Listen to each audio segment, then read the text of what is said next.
যারা এই জিনিসটা ক্লিন করবেন কখনোই অকটেনতে ক্লিন করবেন না, কারণ অকটেনতে ক্লিন করলে এটার অবস্থা খুবই বাজে একটা অবস্থা হবে।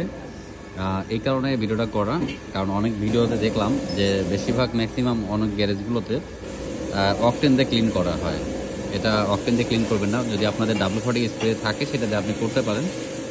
আর যদি তাও না থাকে আপনাদের, আপনি টেনাতে পারলে ধরেন আপনার মানে একবার তেল জাতীয় জিনিসের দরকারই নেই, লাগলে আপনার যদি যেটা বাইরের ধরেন সাধারণত নাই, আপনি তারপরও যদি না পারেন তাহলে অন্তত তেনা দিয়ে জায়গাটা পরিষ্কার করে দিতে পারবেন।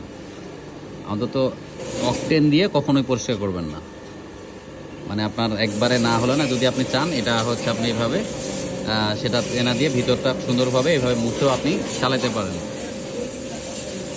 এই হচ্ছে। আর দেখাচ্ছি যে ওটা ক্লিন করব, মেশিনে ঢুকাবো। এখানে লম্বা নিব নাকি সাইডে নিব? এখানে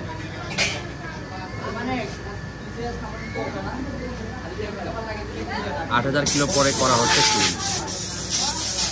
এটা 8000 কিলো পরে এই হচ্ছে অবস্থা, দেখেন।